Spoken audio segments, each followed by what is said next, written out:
வணக்கம். ஓம் தொலைக்காட்சி செய்திகளுக்காக இணைந்திருக்கும் நான் கிருஷ்ணாயினி உருத்திரராசு. ஏகாதசி விரதம் எதிர்வரும் 8ஆம் தேதி அனுஷ்டிக்கப்பட உள்ளது. மகா விஷ்ணுவை வழிபடும் ஏகாதசி விரதம் எதிர்வரும் 8ஆம் தேதி அனுஷ்டிக்கப்பட உள்ளது. ஏகாதசி விரதம் தொடர்பாக சர்வதேச இந்து மத குறிப்பீடாதிபதி சபரிமலை குருமுதல்வர் மகாராஜ ராஜகுரு இவ்வாறு விளக்கமளித்தார்.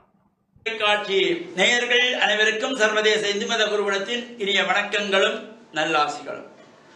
எதிர்வரும் சனிக்கிழமை தை மாதம் 27ஆம் நாள் 8/2/2025 சனிக்கிழமை காத்தல் கடவுளாகிய மகாவிஷ்ணுவை வேண்டி மாதங்கள் தோறும் அனுஷ்டிக்கின்ற திதி வாரியான விரதம் ஏகாதசி விரதம்.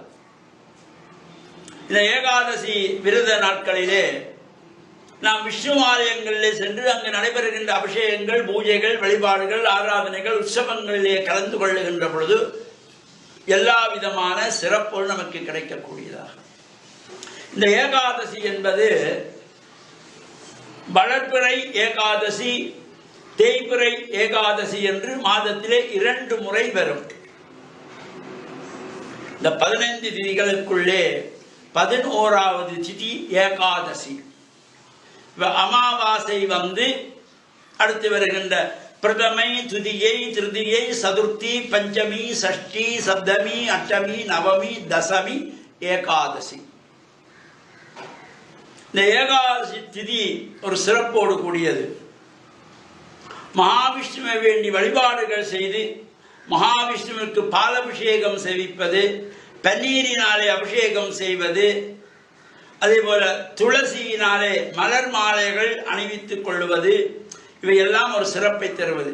இந்த ஏகாதசி விரத அனுஷ்டானத்திலே உள்ளவர்கள் ஆசாரசீரராக ஆலயங்களுக்கு செல்லுகின்ற பொழுது இந்த துளசியை கொண்டு செல்வார்கள். துளசி பத்திரம். இந்த துளசியை ஏகாதசியிலே பறிக்கக்கூடாது. அதனாலே முதல் நாளே சாயங்காலமாவதற்கு முன்பு, சூரியன் மறைந்த பின்பும் துளசியை, வில்வத்தை எல்லாம் பறிக்கக்கூடாது.